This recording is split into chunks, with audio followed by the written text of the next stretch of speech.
সুপ্রিয় দর্শক শ্রোতা, হাটহাজারীপুর বাজারে স্ক্যান ভাইয়ের দোকানে আমি এসেছি।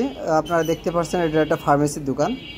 তা আমরা তার কাছ থেকে জানতে চাইবো যে বর্তমান প্রেক্ষাপটে বেচাকেনার হার কী অবস্থায় চলছে।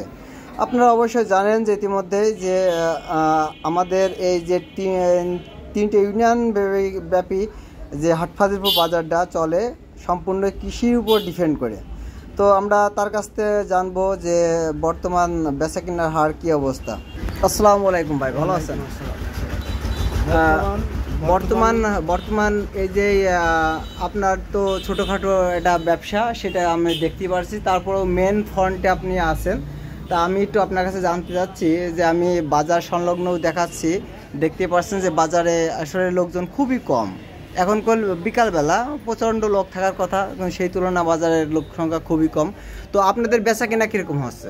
আমাদের বেচা কেনা বর্তমান খুবই কম, কারণ দেশের যে আবহাওয়ার উত্তাপ, এই উত্তাপ তাপের জন্য লোকজন হাট বাজারে অতি জরুরি যার দরকার শুধু সেই বাজারে আসতেছে, এছাড়া অন্য লোক বাজারে ভিড় জমাচ্ছে না।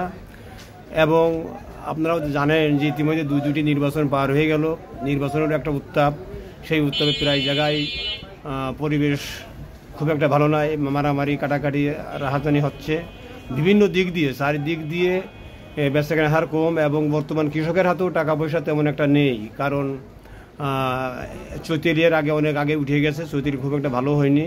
এবং পাট অনাবৃষ্টির কারণে পাট ভালো না, তিল উঠছে সেরকম ভালো হয়নি, তিলও ভালো উঠতে পারিনি। তিল উঠে আসলে তখন হয়তো আবার আমাদের বেচাকেনা একটু আসবে। এই তো আমি যেটা আপনার কাছে জানতে চাচ্ছি সেটা হলো যে যদি পার ডে আপনার সাপোজ আমি ধরলাম পার ডে 20,000 টাকা আপনি বিক্রি করেন, অ্যাজ ওয়েল যদি ভালো সেল হয়, তাহলে সেই তুলনায় বর্তমান আপনার পার ডে কীরকম টাকা সেল হচ্ছে? একদম হাফ হয়ে যাচ্ছে।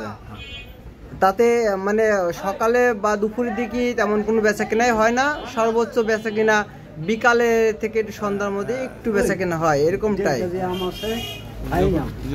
যখন রৌদ্রের তাপটা কমে বিকেলে ওই সময় কিছু লোকজন বাজারে আসে, তখন আমাদের বেচা কেনা একটু হয়, বেচা কেনাটা তখন একটু বাড়ে। তাতে কি আপনার যেসব যে কোম্পানিগুলো আছে এগুলো কি আপনার দিনাগুলো পরিশোধ করে উঠতে পারেন, নাকি আপনি প্রতি দিনে আপনার যে আয় ব্যয় এটা হিসাব করলে পরে সে আয় ব্যয়টা আপনার ঘাটতি পড়ে নাকি সমানে হয়ে যায়? আসলে এখনকার বর্তমান যে বেচাকেনাটা অধিকাংশই যাচ্ছে বাকি। এই বাকি যাওয়ার কারণে আমাদের কোম্পানি টাকা দিতে খুব কষ্ট হচ্ছে। ধন্যবাদ ভাই আপনার মূল্যবান বক্তব্যটা দেওয়ার জন্য।